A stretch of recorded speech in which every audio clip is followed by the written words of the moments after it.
Persilakan Pak Obon Tabroni, bersiap Pak Ade Rizky. Bismillahirrahmanirrahim. Assalamualaikum warahmatullahi wabarakatuh. Salam sejahtera untuk kita sekalian. Makasih Ibu yang saya hormati, seluruh yang hadir yang tidak bisa saya sebutkan satu persatu. Yang pertama gini Pak, saya lihat tadi apa paparan dari Kementerian Kesehatan, kemudian dari BP POM dan yang lain, itu luar biasa. Pertanyaannya sederhana, apakah paparan atau kesepakatan atau apapun dalam tingkatan di pusat itu sampai ke bawah?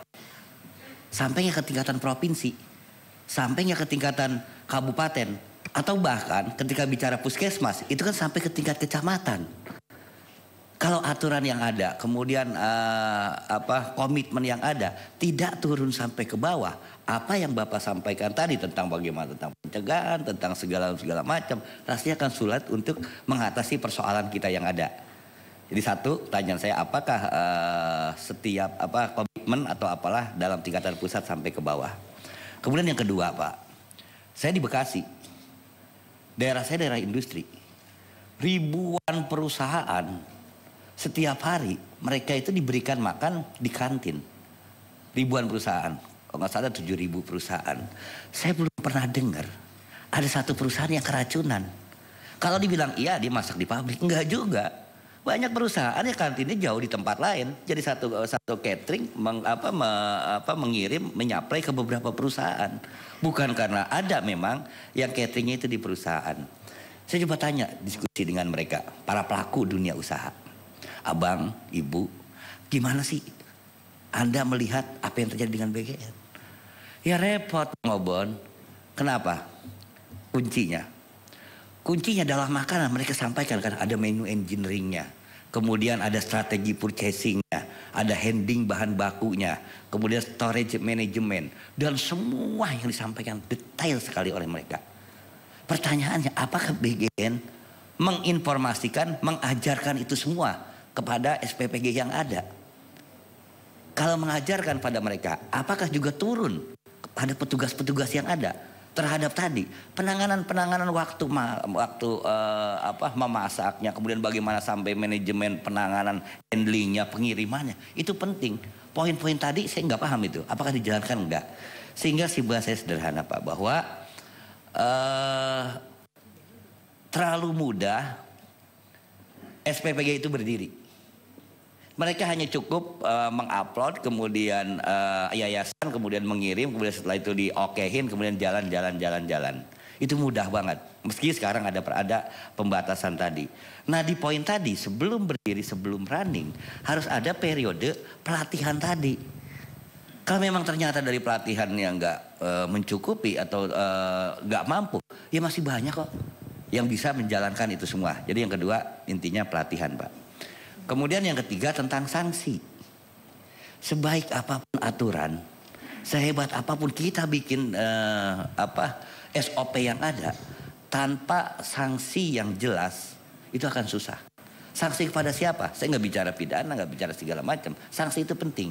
Sanksi kepada SPPG-nya, sanksi kepada supplier, baik supplier buah-buahan atau yang lain. Sanksi kepada siapa lagi? Yayasan. Sanksi kepada segala macam.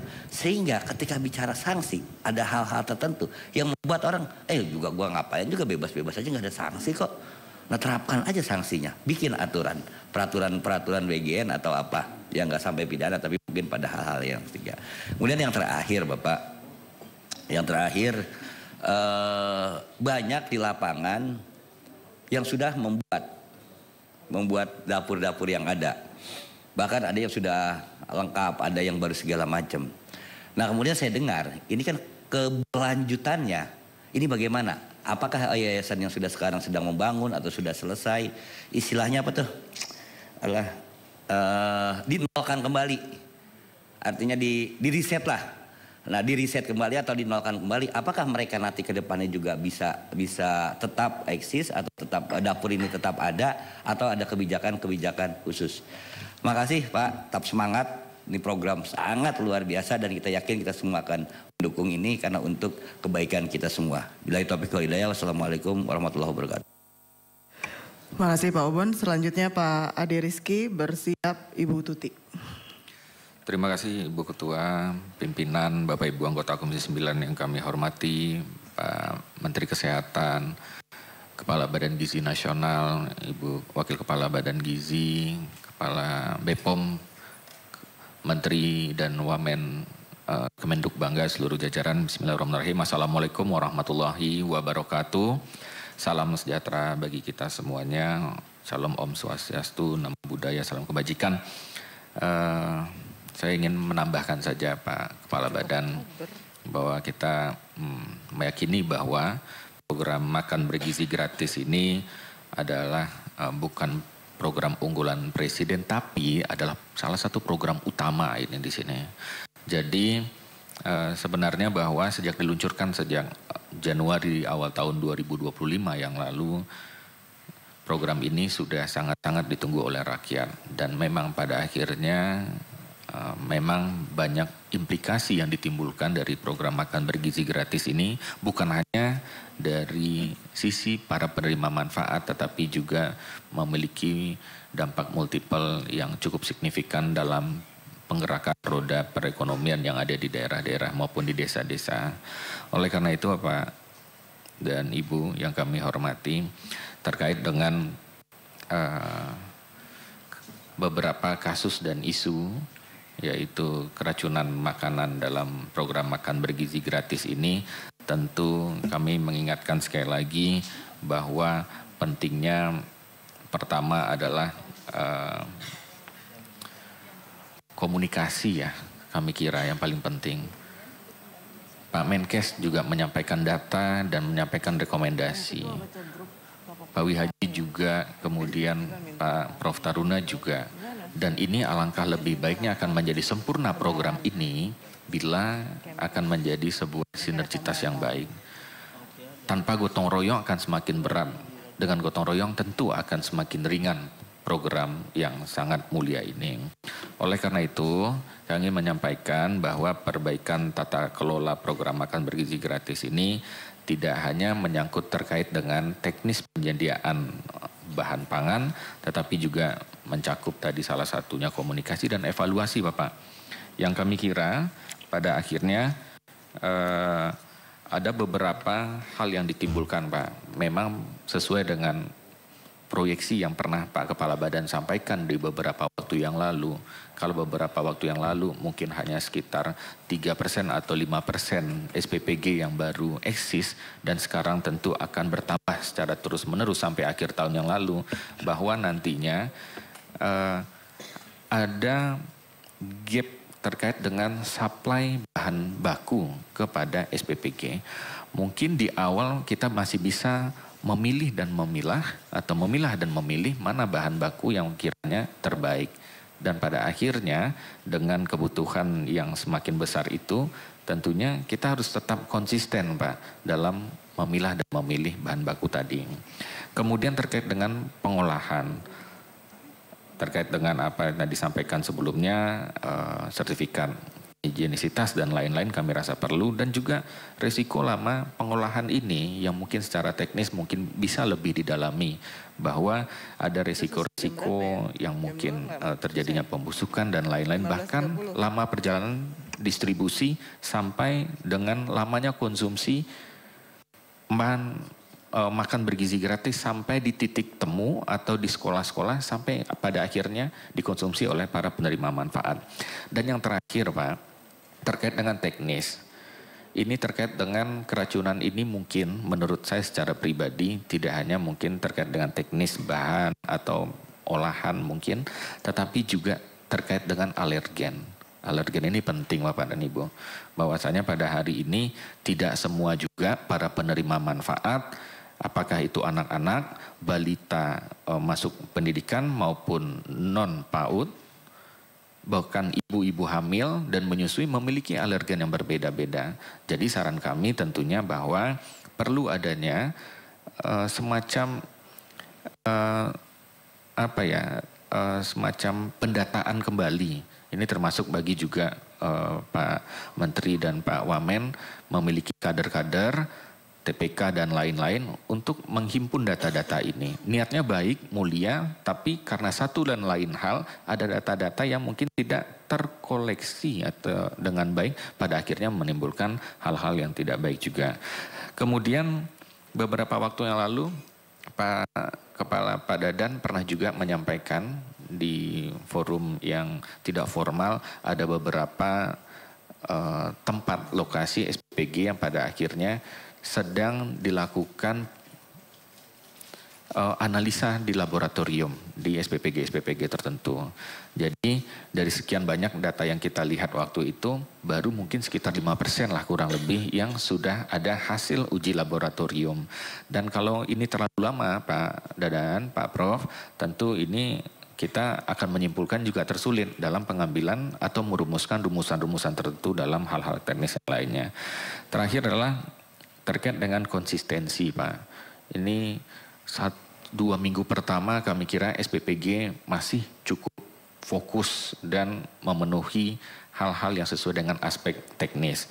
Tetapi kita apakah yakin setelah 2 bulan atau 3 bulan berjalan, hal-hal yang tentu menjadi langkah-langkah atau tahapan-tahapan dalam proses pengolahan, penyajian, distribusi ini akan terpenuhi.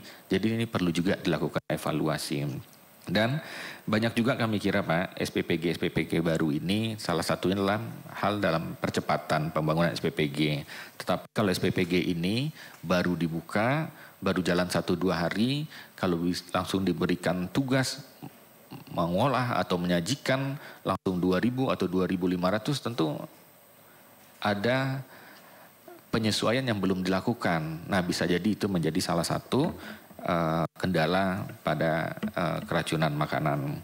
Kami kira terima kasih sekali lagi, kita masih yakin dan percaya bahwa Komisi 9 dan seluruh fraksi-fraksi yang ada di Komisi 9 yakin program ini akan terus dapat berjalan, tinggal bagaimana penyempurnaan di kemudian hari, dan ini salah satunya akan berimpact terhadap banyak pencapaian pemerintah pada hari ini. Tidak hanya penggerakan roda perekonomian, dalam rangka juga intervensi terhadap anak-anak stunting di kemudian hari, dan juga dalam rangka menyongsong Indonesia Emas tahun 2024. Terima kasih Ibu Ketua. Wabillahi taufiq wal hidayah. Wassalamualaikum warahmatullahi wabarakatuh. Waalaikumsalam. Terima kasih Pak Ade Rizky. Ini sudah jam 12 lewat, saya izin perpanjangan terlebih dahulu Bapak Ibu sampai jam 13 terlebih dahulu ya. Karena ini masih kurang lebih 8 penanya lagi yang akan menyampaikan pendalaman.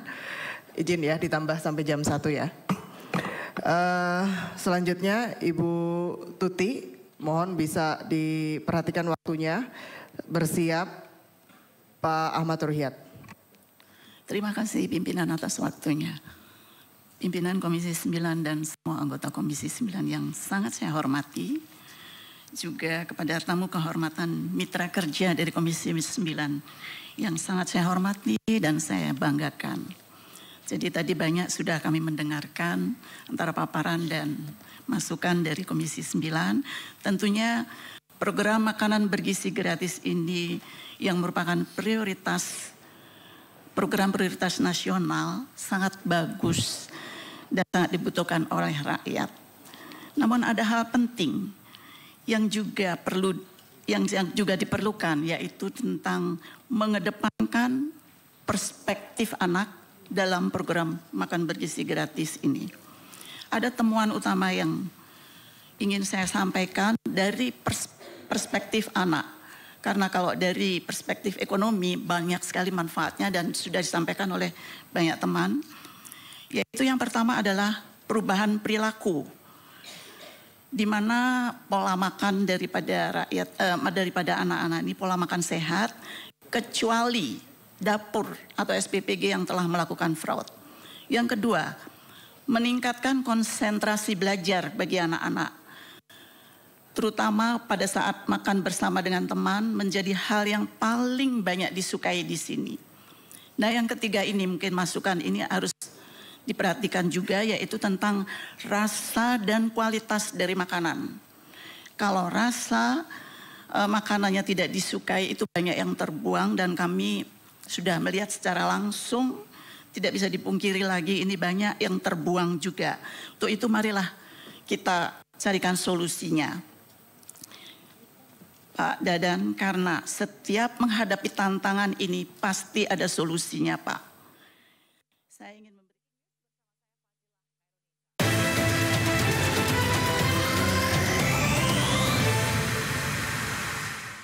Puluhan santri